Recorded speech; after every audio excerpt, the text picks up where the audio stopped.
How you guys doing? Once again, check me out online, ChrisDonleyMusic.com, as well as Love Lag. My other projects, Critic City, French Donkey. Speaking of French Donkey,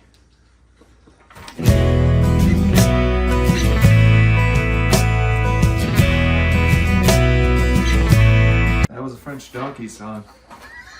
We'll dub that in later. Alright, speaking of French Donkey, my guest today, the one and only Mr. Scott Paris. One of my best friends. I'd like to think that he likes me as much as I like him, but probably not. Hi, Scott. So why don't you tell everybody a little bit about yourself?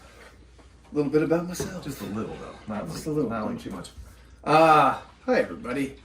I don't know, what is Thanks, there to Scott. tell? Yeah, that's the perfect amount to know about me before you get absolutely flummoxed. All right, Scott Paris, musician, songwriter, singer, one of my favorite singers of all time. No BS. I've always loved your voice. Producer / multi-instrumentalist / all-around good person. Almost too nice to a point where when I refer him to other places and people, I'm like, you might not like him. Yeah, you're going to hate this guy.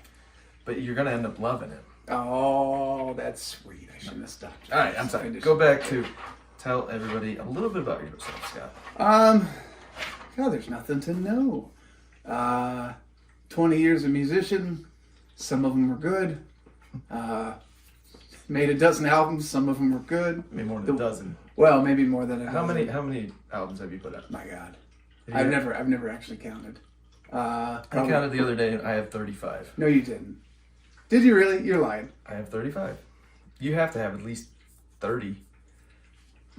You make more songs than I do. Mine aren't good. No, yours are all good. Not you really. make more of them. I'm It quantity, takes me- not quality. That's not true. You're both. You're quantity and quality. It takes me longer to make a song. Quantity. Quantity. I'm a British songwriter. You have the quantity. Seriously, if you had to guess how many albums? Probably 7 as a solo artist. 2 Broken Transmitter, that'd be 9. 2 French Donkeys, that'd be 10, 11. 1 in Imaginary Cookies, that'd be 12. Who else is in there? Did I forget anything? Really, probably a dozen. I don't think it's much more than that. It can't be. It's got to be more. Maybe. Anyway. Maybe. But happy to be here. Welcome. Well, thanks. Thanks for having me. Thanks for spending your time with me. Don't you have anything better to do?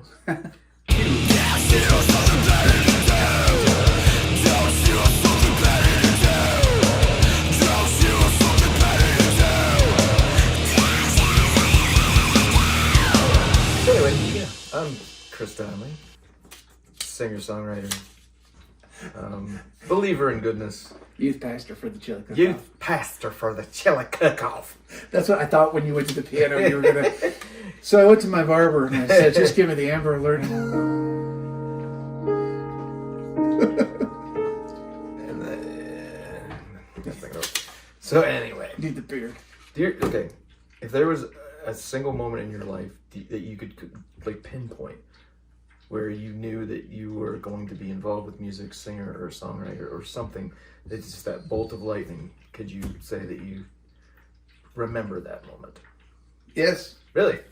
specifically. All right. It happened. Oh, you're going to tell us about it. Oh, well, no. The fact that I've had one. Yes, moving on. It's happened. No, tell us about it. Ironically, from the other things we were working on today, it was the first time I saw the Epic video.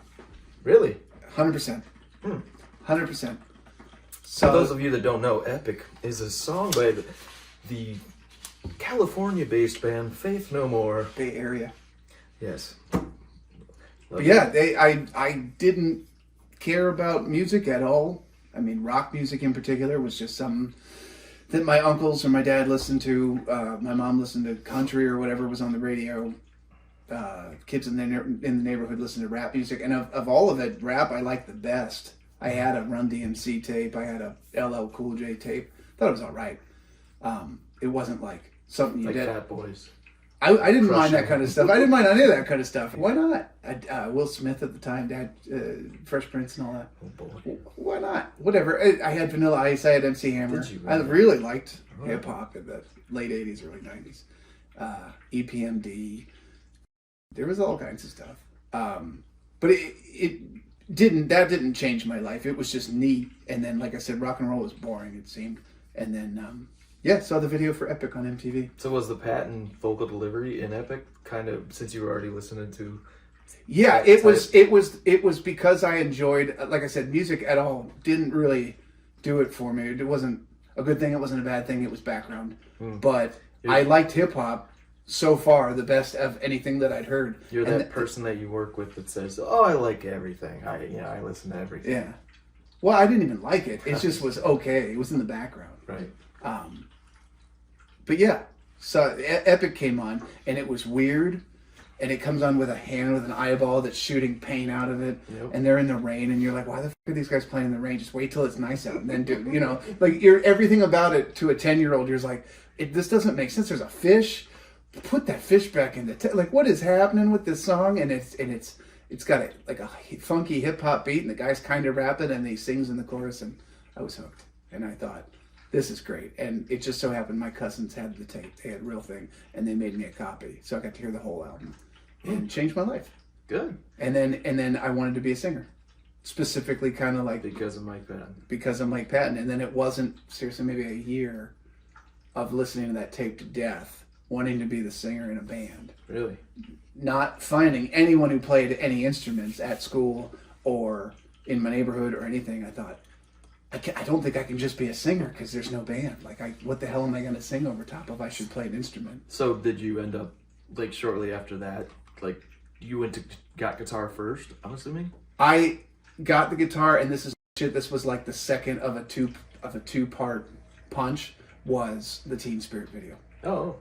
So it was the second thing to instantly change my life. And it was because it was the same thing. It was like, there's these people, and they're thrashing out in a high school gymnasium, and it had this something to it that was exciting to me. And the main guy was just playing a guitar, and he didn't look like he was even trying that hard. And that was perfect for me. I was like, oh, well, if it's that easy and you don't have to try that hard, sign me up. Sign me up. Right. That's the whole point. So I became a singer guitar player because of Mike Patton and Kurt Cobain. Really? Within maybe a year of each other. Okay. I did not know that. Mm-hmm. Did you go to school for any type, or take any lessons or anything? I took lessons for a year. Did you? Yeah. And they were... But was it like... It was wasted time. You'd go in, though, and you'd be like, I want to learn, Nirvana. Yeah. I went in... That's basically you just learn the songs that they thought that they transcribed, and were they correct? It was super correct. Well, you know those songs like I know those songs. It was bar chords, or power chords. And it was very, very simple. So the guy who taught me, his name was Dan Rish. He was a friend of my dad's. They'd all gone to school together. They were in bands. Years and years later, I actually got Dan Rish shows at Cheeseburger.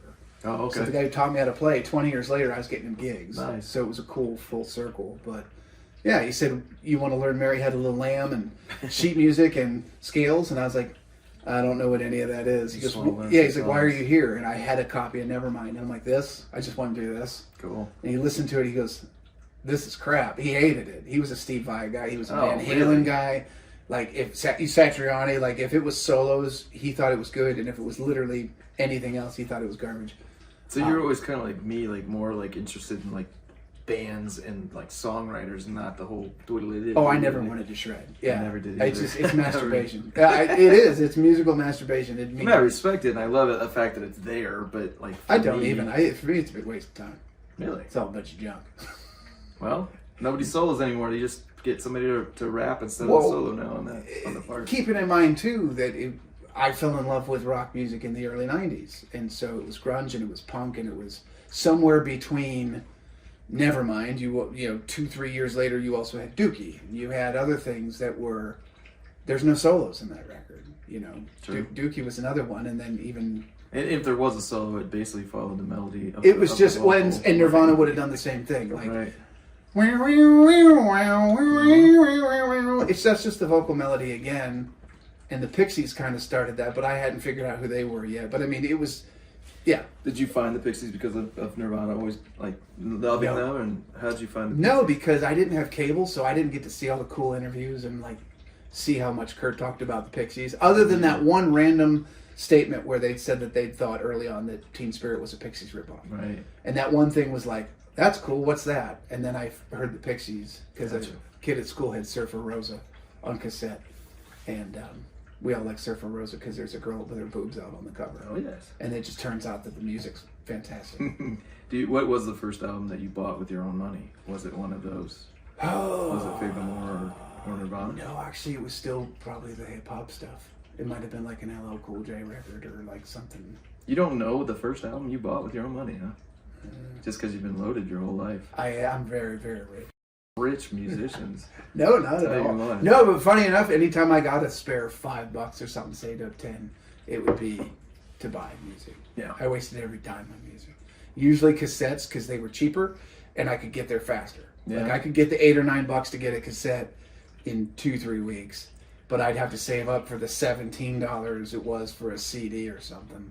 Remember, at the time, it was stupid. Honestly, I actually had the very first thing I ever bought with my own money. Like, you know, I'd mow the lawn or help my grandpa bale hay or something. I had my comic book habit as well. Which I'm only just now, 20 years later, finding out about. Yeah, every time, you know, it was back in the day when the grocery store had amazing comic books and stuff. Yeah. So mom would be like, good hey, music mags, too. Yeah. Back when they didn't even still have music magazines. They had Hit Parader, Circus, Metal Edge, Metal was Maniacs. my favorite because it actually had real metal bands. And a lot of it had tab in the back, like to show you how to. I just don't know how to read tab. You don't know how to. Do you still not? I don't want to. Oh, I could teach you. I don't want to. You still don't even tune your friggin' guitar up to. I tune it the perfect way. I tune it. No, stop it. Anyway, first thing I ever bought of my own money was actually. First thing I ever got was Chicago 17 on cassette. I only like Chicago because you like Chicago. That was from my grandma. But the first thing I ever bought with my own money was friggin' Pour Some Sugar on Me, a 45. Yeah. Really? Swear to God. You bought Pour Some Sugar on Me with your own money? Mm-hmm. It was like $1, man. All right. And I think Nothing But a Good Time, Poison as well. The first CDs, though, I ever purchased on with my own money, though, was... Helmet in the Meantime, and Alice in Chains Dirt. You know, you can't play either of those records without being in Drop D at least. As a matter of fact, you know I played Drop D because of Paige Hamilton. That's where I got it. Okay, but... Because I learned tablature from my guitar teacher. That's fine, but are you going to play Hotel California and Drop D? I'll never play Hotel California, so we won't. That's a non-starter. All right, well, there you go. Because there's too many solos, which is masturbation. Well. No, seriously. There was a tablature in the back of a heavy metal magazine for Unsung.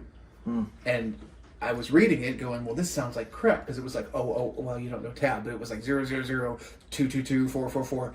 And I'm going, well, that's not how you make a chord. You know, chord is like 1, 3, 3. Well, technically, I mean, I guess 3, 5, 5. If I sat down and I tried, I could read tab. Yeah. Because like it's just we used to play the game of like, let's tonight get real hammered and write a song. Let me see your cigarette pack. And like whatever the barcode. The barcode would be. That's you write your song in Drop D. And those were the frets. Yeah. Okay. So Vox Subtree used to do that with time signatures. Did you really? Yeah.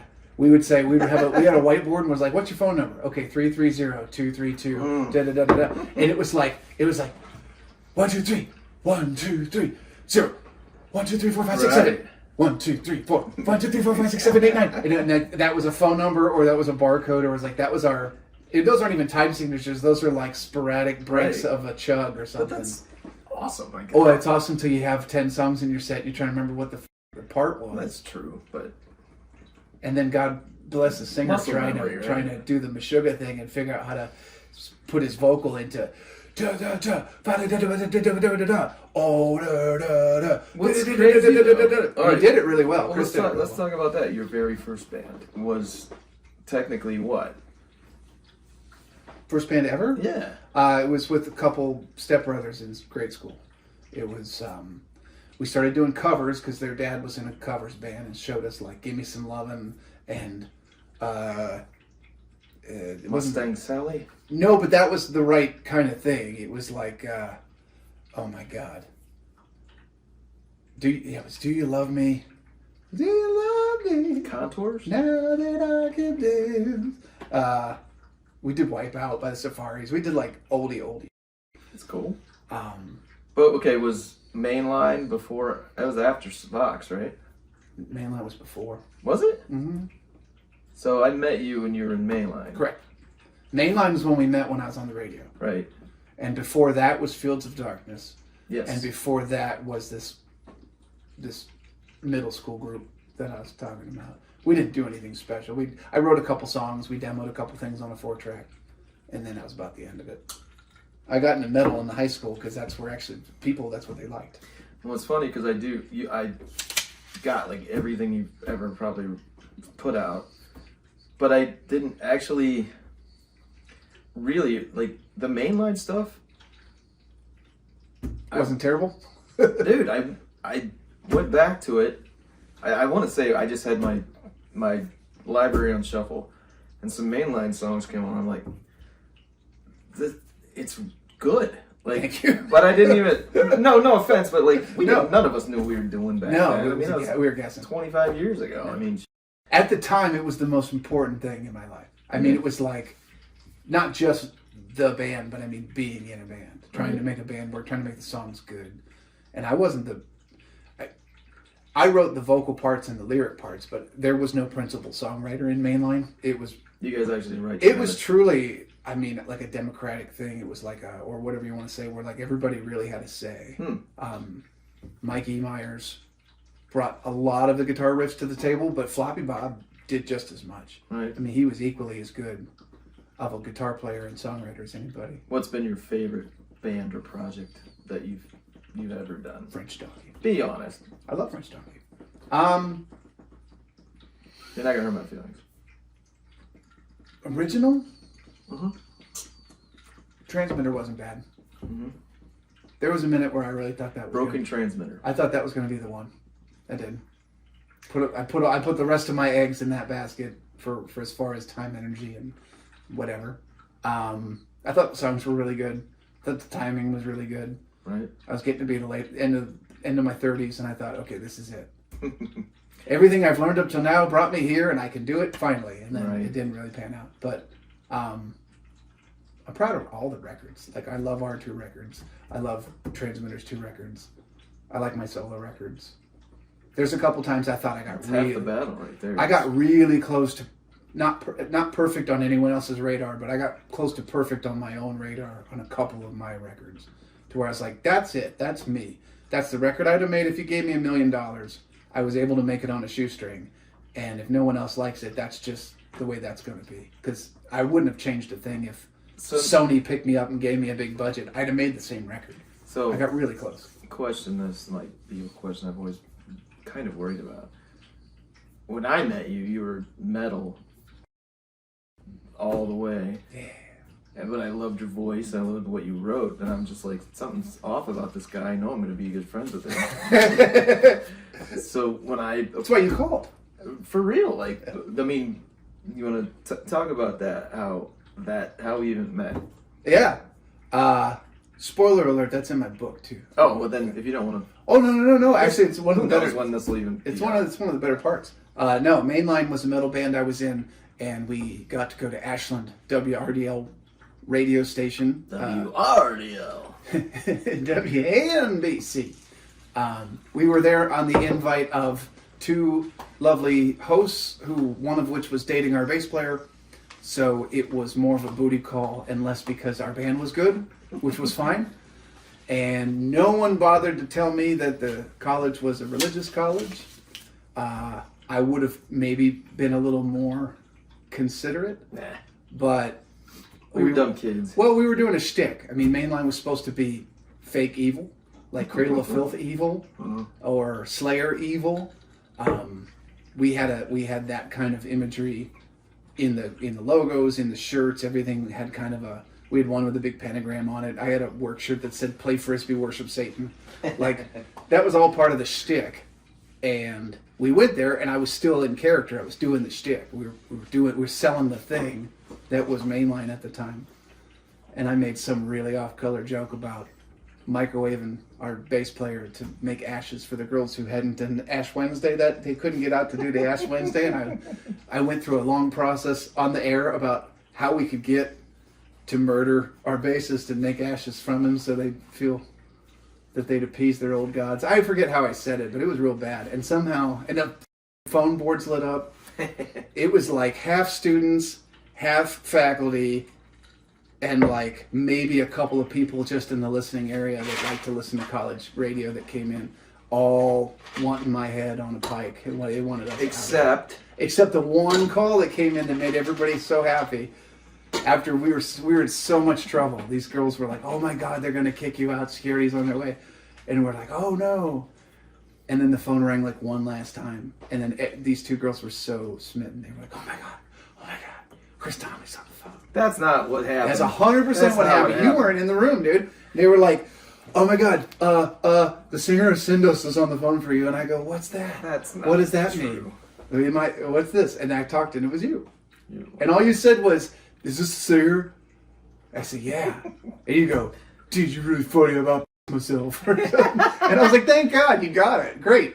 Thanks, man." We were just sitting around drinking, playing cards that night, and we're like, "Oh, put on the college radio station." And they played like every DJ, yeah. But every DJ could have like their own format, really, and they had total freedom. It was great. I love college radio. Amazing. That was I heard like this one DJ, these guys had like Metal Wednesday or something for years. They played Vulgar Display of Power the entire way through, uncut, commercial free, and it was like, you know, changed my life. It was like, holy crap. On WRDL, they got away with that, and I got in trouble just for what I said. They played it like hostile on the radio, like at midnight. Oh, see, we were. Well, that was the thing too. When I had my radio show, yeah, was 10 to 1, but we still got kicked off the air twice. Yeah, ours was a Wednesday or a Thursday, and it was prime time. It was probably 8 o'clock. But anyway, they were hilarious, and we were drinking and having fun, and called them up, and I'm like, "Dude, we got to play some shows together, even if it's just, I don't care, let's just hang out." And then, 25 years later, look at that, Here we are. Released how many albums? 3.5, 2.5. I don't know, but a new one coming out soon. French Donkey. Coming on 20 years. Pretty much every 10 years we do an album. Right? Yeah. We're due for something. It's coming up. All right, let's see.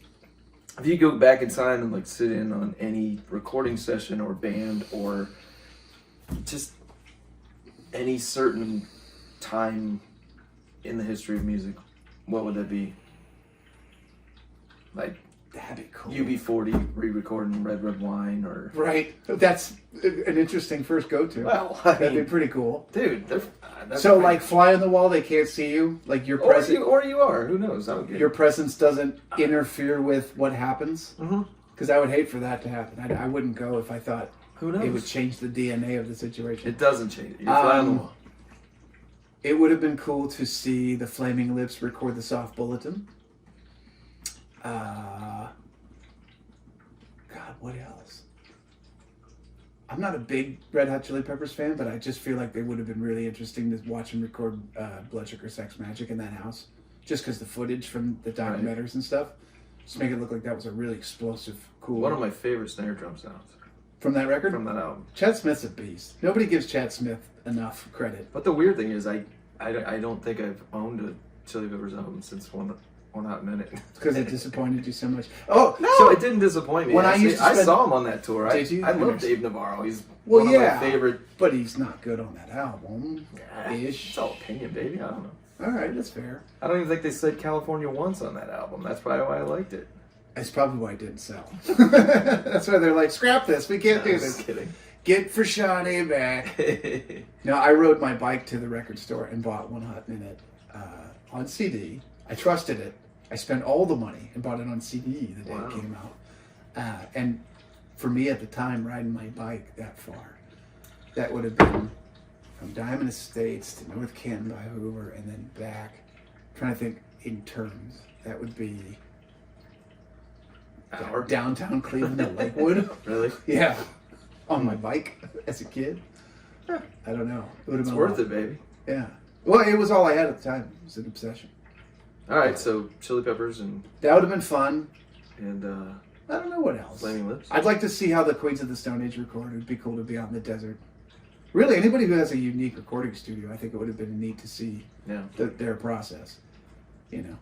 Because it's fun to make. This is the place Yeah, as much as it is the album. I agree. Because it's fun to make a record in a basement or a bedroom or a nice Or we studio. convince ourselves that it's fun because we're poor. Well, we have And to. we have to. If we want to make the art, that's the route it had to be. Right. But like the Monets own a beautiful studio. They own the studio where Mainline used to record. Buddy's Hey Monet, which are now called... Now they are the Monet Brothers, and they do like their adult contemporary Americana under Monet Brothers, and then a ska punk band called Tender Hearted Rascals, Yes. of which I'm the bass player. But they do that all at Little C, which once upon a time was Immortal Productions, and that's where Mainline used to record. But that room is special. I've seen cool records made in that room. We're making neat music still sometimes in that room. They make cool records in that room. Yes. Sometimes just hanging out in a cool studio, watching any record get made is kind of cool. If you wrote and recorded your next new album, you had funding, you could get any producer / anybody to mix it, master it. Who is your go-to? Who is doing it? Oh man, Josh Homme, Queens of the Stone Age, Really? 100%. Only because, like I said, in this kind of place to that last question, is I think a good producer and a good studio would nurture the creativity. Because I've made the records that I like to make in a bedroom, but that was the available resources of that computer and that recording and this brain and the instrument that I had that cost X amount of dollars that I could afford. I tapped that out to a degree. I hit a wall where I was like, cool, I did it. I did everything. I put all the puzzle pieces together as many ways as they fit. I made the picture. Yes. So a better producer that's not me and a room that has more cool toys that aren't my toys Right. in maybe a cool place I've never been, like he records in Joshua Tree out in the desert. I think that whole thing would set a light bulb off. And I could probably write a really great record that I can't write in Canton, Ohio. That I only could have wrote with that tutelage, with that studio. You know what I mean? How many times you walk around and you play with something and go, that sounds cool, let's do that. Oh, this sounds cool, Everything let's do I that. do, I I know. don't know what I'm doing. Right. So. Imagine that playground when it's a nicer Right. playground. You know, Right. Same pioneer spirit. Good answer. I think that'd be really fun to do. Good answer. Thanks. What's yours? Turn in the mirror. Any producer or any studio. Terry Date. Terry Date. Probably Terry Date or Butch. They've done too many. Butch Vig would get a really cool record out of you. They've Terry done too Date- many good albums. I that feel like love. Terry Date would take your already formed good idea and make it tough as nails. Like if you wanted to make a really hard rock record, Terry Date would help you make that perfect hard rock record in your head.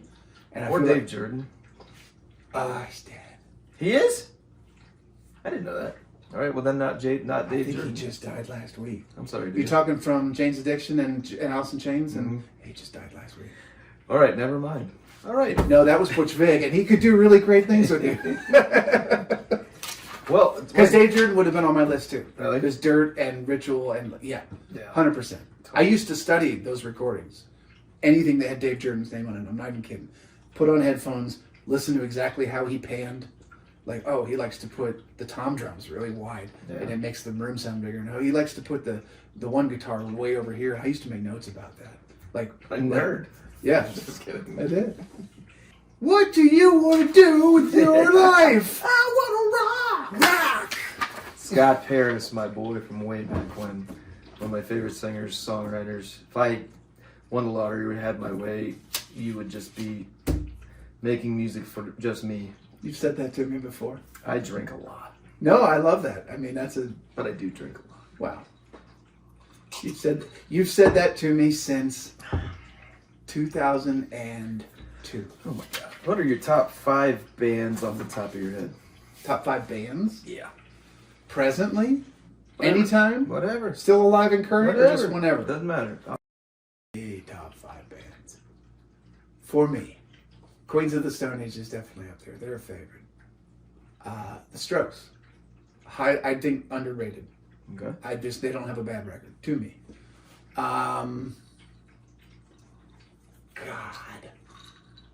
who else? So many bands. Faith No More has to be in there. Of course it does.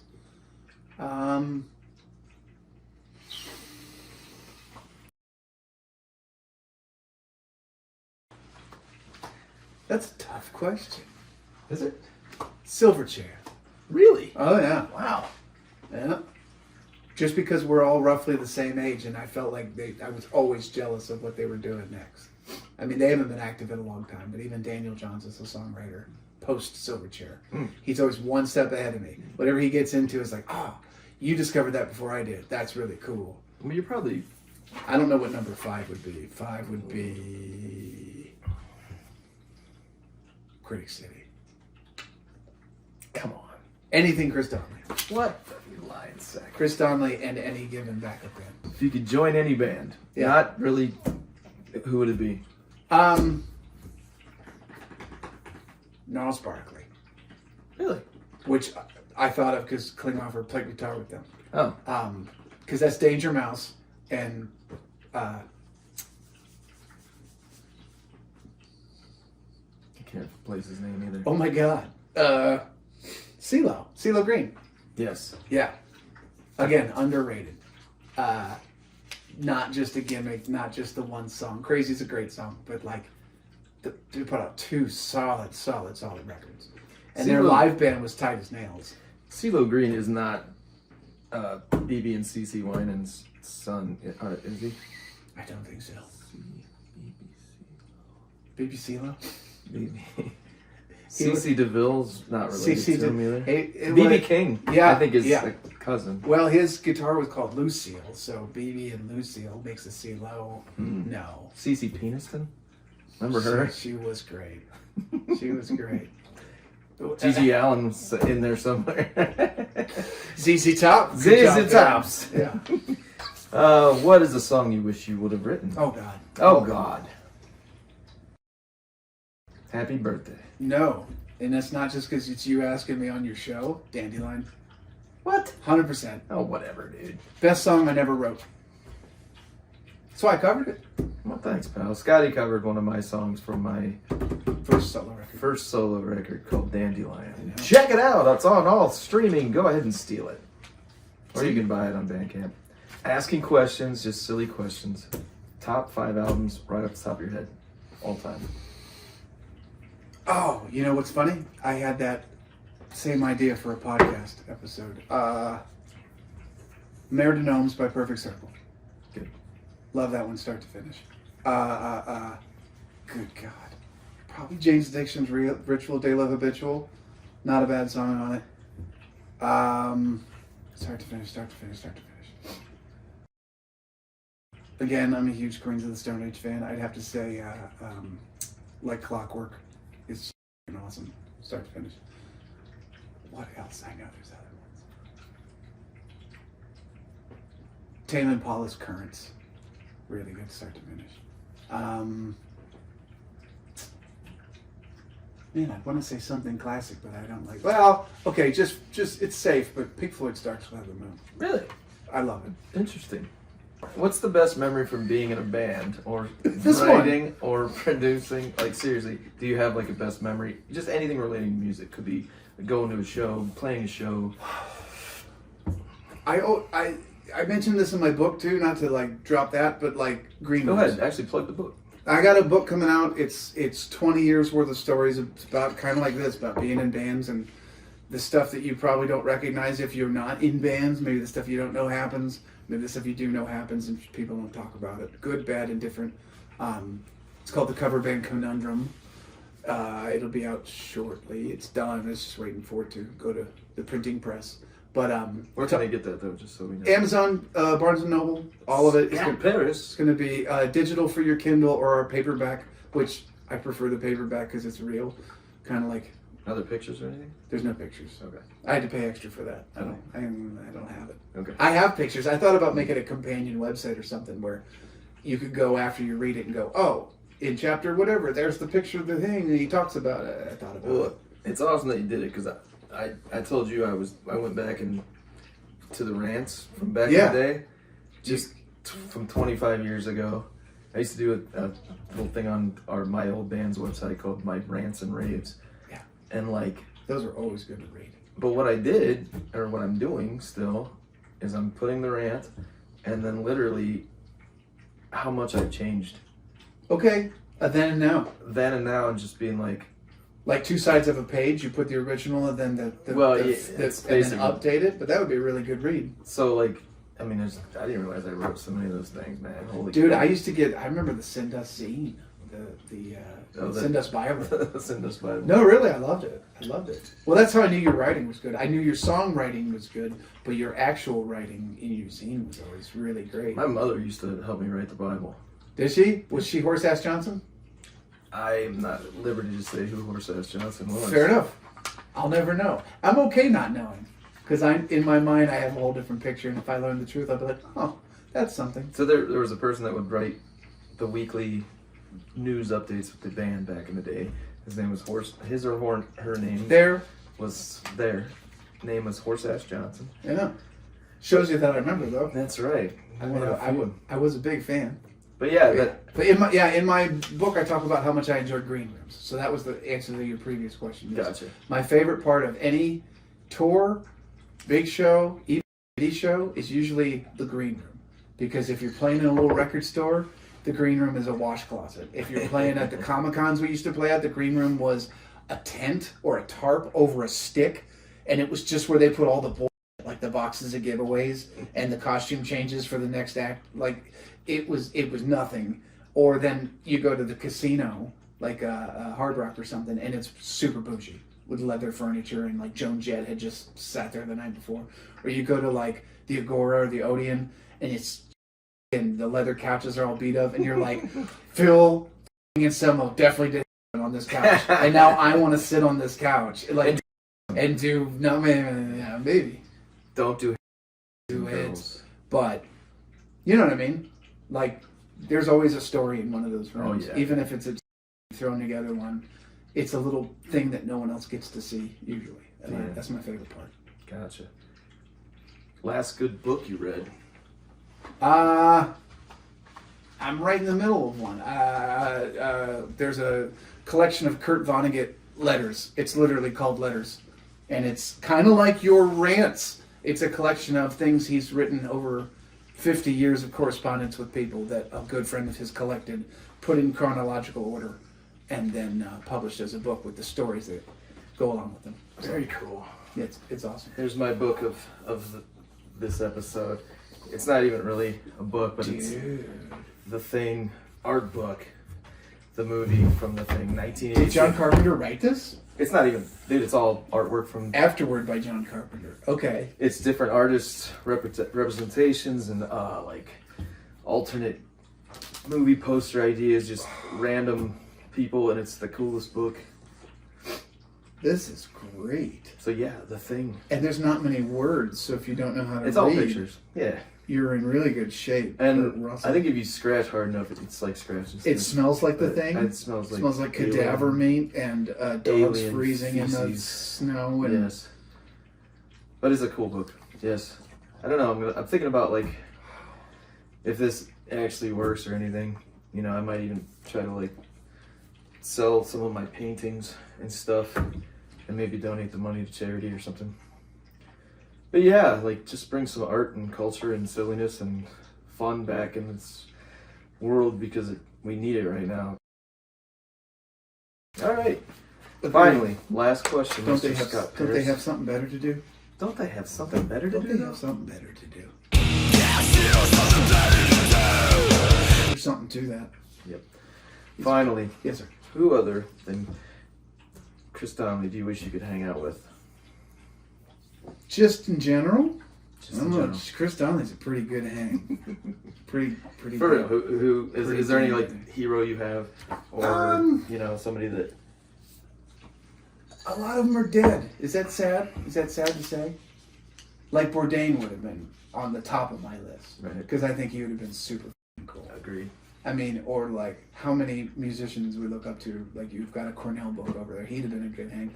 There's a lot that aren't options at the moment. Okay. Who would anybody in history, alive or dead? Just let's go that way. Yeah, at all. So it'd be Bourdain. Anthony Bourdain, I think would have been super fun. Even if he was in the mood, I think No, I think it would have at least been interesting. he just seemed like a real dude. That's, Yeah, that's like the a thing. real good hang. Like, you know what I mean? Especially when he was hanging out with artists and musicians, it looked like he would ease up a bit than the hoity-toity people that sometimes he'd have to talk to. Which, Right. don't we all? Anyway, Okay. thank you, Scotty Paris, my boy, one of my best friends for a long time, for joining me. It's very It was good. my pleasure. On the second episode. Do me a favor though, hit the thumbs up button right here, and the share button right here, and then if you hit the share button, you know. Is that really how it's laid out? Turn back time if you hit the share button. In the meantime, check out Scott Paris. All of his albums, like, just look him up. Scott Paris is amazing. And get his new book, The Cover Band Conundrum. Yes. It's Yes. out Amazon, and don't forget to check out my stuff. Chris Donley, Love Land, Critic City, Sin Dust, French Donkey, which is me and Scott, actually. French Donkey, we get a new secret fun album coming out sometime soon this year, I would like to say. ChrisDonleyMusic@gmail.com. Full abort. Until then, I'm Chris Donley. This is Scott Paris. And don't you have anything better to do? Don't you have nothing better to do? Why don't you have... Thanks.